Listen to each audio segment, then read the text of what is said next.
Imagine waking up 10 years from now and realizing that the life you're living isn't the one you actually wanted.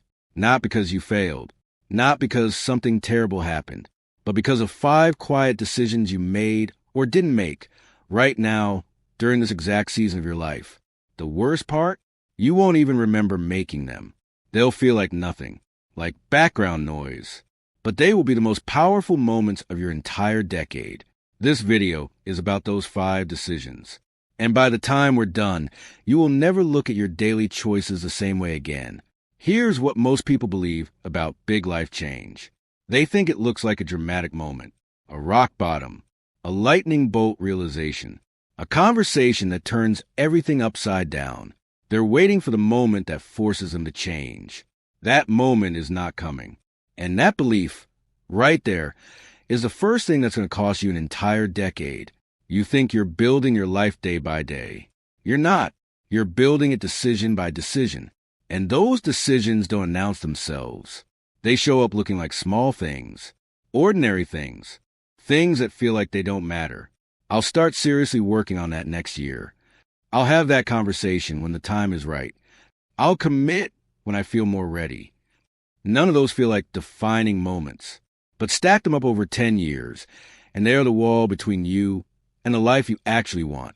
Here's what the research actually tells us, and this will change how you see every single day you wake up. The human brain is not wired to think long-term. It's wired for survival, for the immediate reward, for the path of least resistance, which means, left unchecked, your brain will always vote for comfort over growth, and comfort over 10 years becomes a cage. So how does this actually work? Why do some people end up exactly where they wanted to be in 10 years, and others don't? It's not talent. It's not luck. It's not even hard work, not in the way most people think. It's something called decision architecture. The idea that certain decisions made at the right time with the right awareness become structural. They don't just change your direction. They change the entire system your life runs on. Think of it like this. Every major decision you make is either a lever or a wall.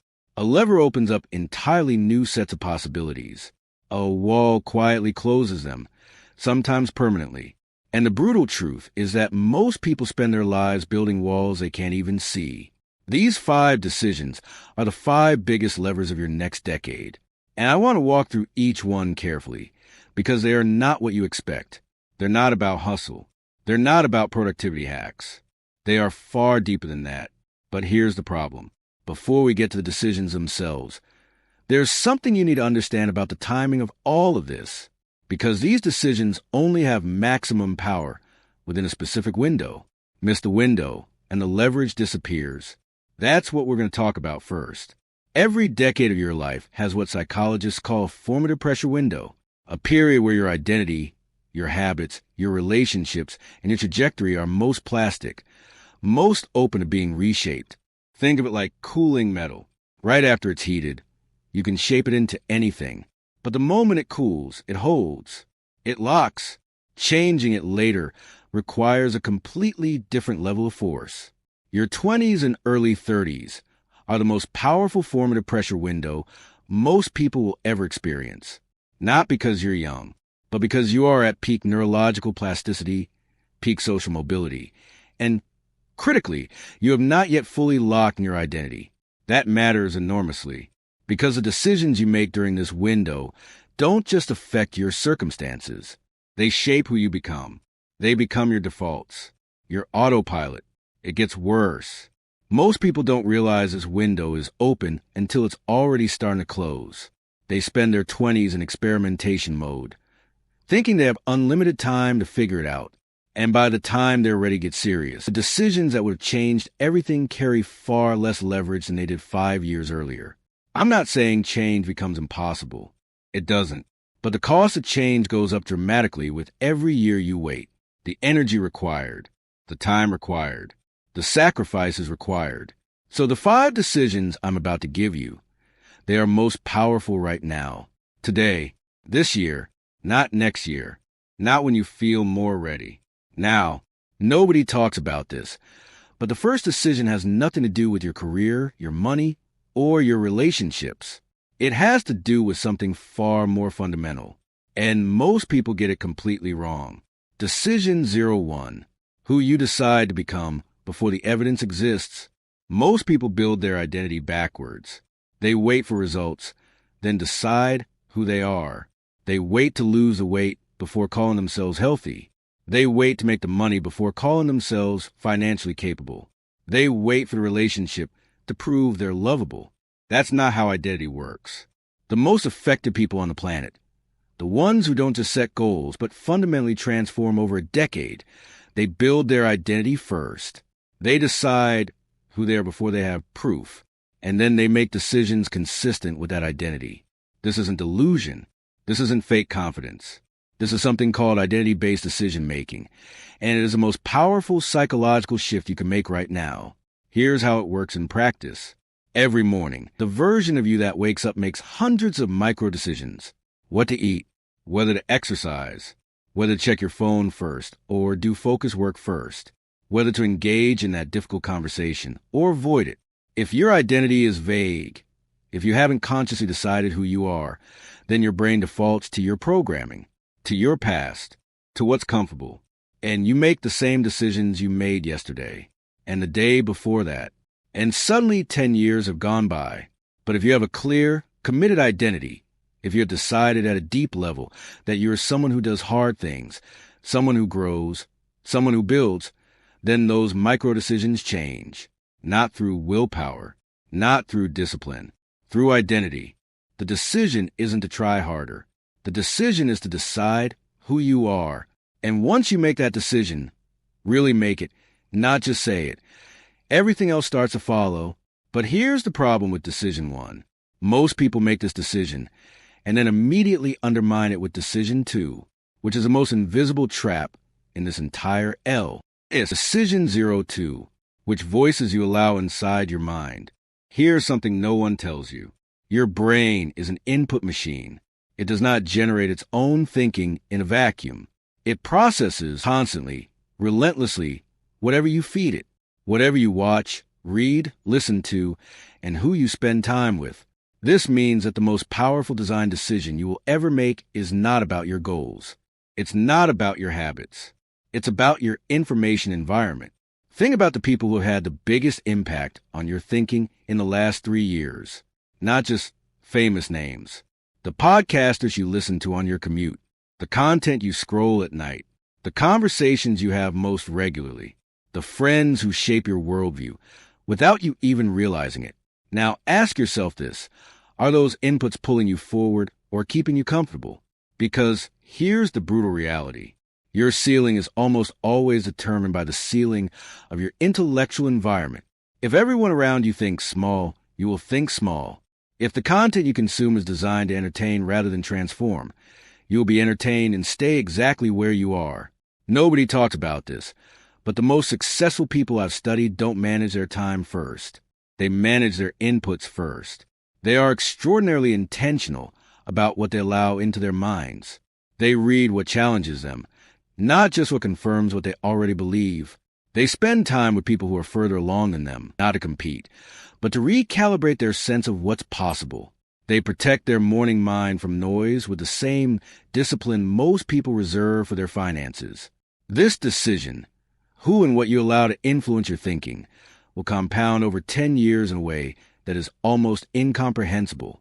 2 people with identical starting points, identical talent, identical ambition, but different input environments will end up in completely different worlds in a decade.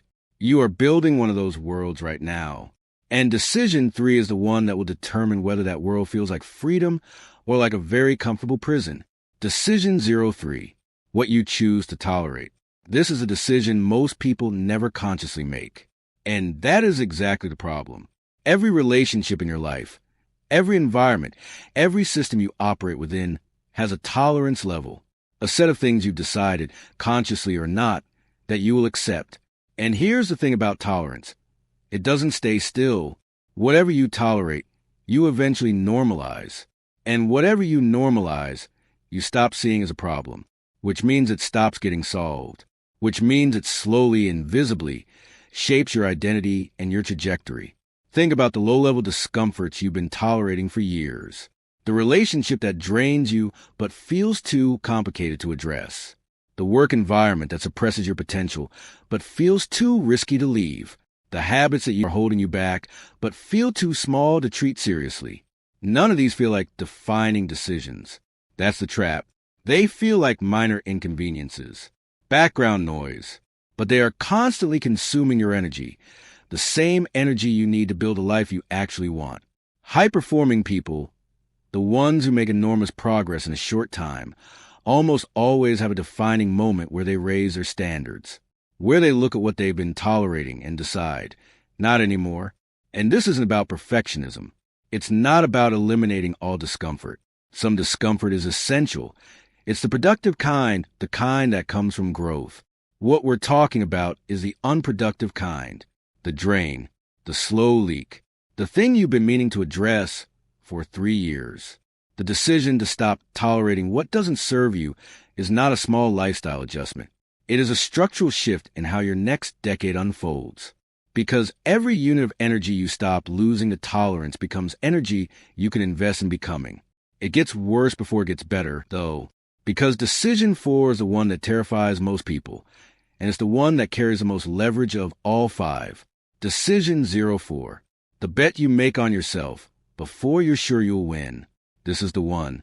This is a decision that separates people who look back with quiet pride from people who look back with quiet regret.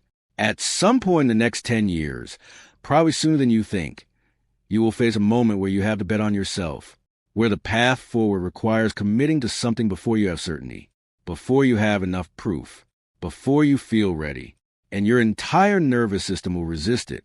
Every instinct you have will tell you to wait, to gather more information, to build more safety, to hedge. That voice is not wisdom. That voice is fear dressed up as wisdom. Here's what the psychology of regret actually tells us, and this is one of the most powerful findings in all of behavioral science. When people look back at their lives, at the end of their careers, their health, their relationships, they almost never regret the things they tried and failed. They regret the things they never tried, the risk they didn't take, the commitment they avoided. The pain of failure is real, but it's temporary. The pain of never knowing is permanent. Betting on yourself doesn't mean being reckless. It doesn't mean abandoning caution. It means making a decision that your future self deserves to be invested in, even when your current self isn't certain yet. The people who build extraordinary lives over a decade are not the ones who waited until they were sure. They are the ones who committed while they were still afraid, and then let the commitment build the certainty. Commitment creates clarity. Hesitation creates more hesitation. This decision, to bet on yourself before you feel ready, will open doors that no amount of preparation ever could, because the doors don't open from the outside. They open from the inside, from your commitment to walk through them. And that brings us to decision 5, the one that holds all the others together. And it's the simplest one, and the one almost nobody actually does. Decision 05, the daily practice you protect above everything else.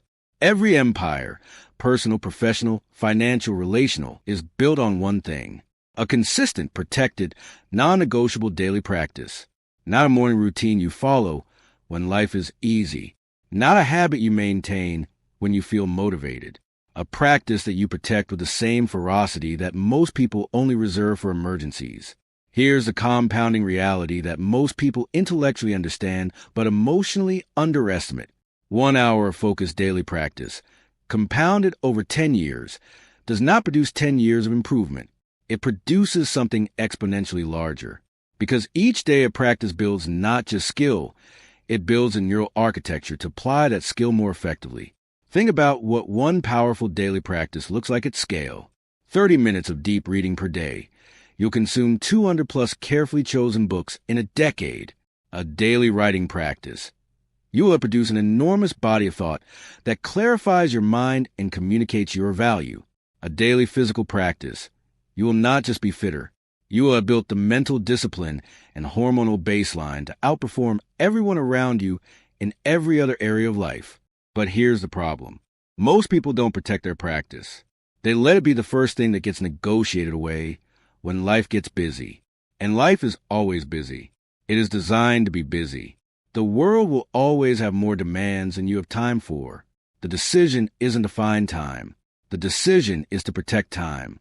To treat your daily practice as non-negotiable. The same way you treat your mortgage payment, your child's school pickup, the meeting your boss set 3 weeks ago. The people who are dramatically different in 10 years are not necessarily smarter or more talented. They're the ones who did the work on the days they didn't feel like it, who protected the practice when everything else was trying to steal it, who understood at a bone-deep level that the practice is a strategy, not the planning, not the vision board, not the goal-setting session. The daily practice, protected, compounded, repeated, that is decision 5. And when you stack with the other 4, something remarkable happens. Here's what happens when all 5 of these decisions align. You build a clear, committed identity, so your micro decisions change without effort. You design your input environment, so your thinking expands without forcing it. You raise your standards and stop tolerating the drain, so your energy becomes available for growth. You bet on yourself before you're certain, so you open the doors that preparation alone can never open. And you protect a daily practice, so all of that compounds, day by day, year by year, into something that is completely unrecognizable from where you started. This is not a formula for perfection. You will still fail. You will still have difficult years. There will be seasons where the practice breaks down, where the environment gets noisy, where betting on yourself feels like the worst idea you've ever had. That's fine. That's part of it. The people who build extraordinary lives over a decade are not the ones who never fall. They are the ones who understand which decisions to return to when they do. And now, you know exactly which decisions those are. But before you close this video, there's one more thing you need to know. And it's the thing I didn't tell you at the beginning, because it would have changed how you heard everything else. There's a 6th factor. It's not a decision exactly. It's more like a force, an invisible pressure that either accelerates all 5 of these decisions or slowly dismantles every single one of them. And most people have no idea it's operating on them right now. That force, the 6th factor, is your social environment. Not just the inputs, which we covered in decision 2, but the actual human beings you spend significant physical time with. The people who shape your nervous system through proximity, who regulate your emotional baseline, who define, without ever saying it out loud, what's normal, what's possible, and what's acceptable in your world. The research on this is staggering. You are statistically likely to earn within a predictable range of your 5 closest relationships, to hold similar political and philosophical views, to have health outcomes that mirror your social circle, to define your ambitions based on what the people around you have decided is ambitious.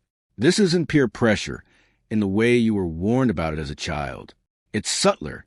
It's the unconscious recalibration that happens every time you spend time with someone. Every conversation, every shared meal, every year of consistent proximity. It changes your baseline. It changes what you think is possible for yourself, which means the most powerful environmental decision you will ever make is who you spend time with, not who you follow online, who you are actually in the room with, who you call when something matters, who challenges you without diminishing you, who has already built something you respect, and who pulls your standards up simply by being who they are. If you've made it to this moment in the video, you already know something that most people around you don't. You understand that your next decade isn't going to be determined by events. It's going to be determined by decisions. 5 of them, layered, compounding, irreversible in the best possible way. You know what those decisions are now. The only question is when you make them. And I think you already know the answer to that.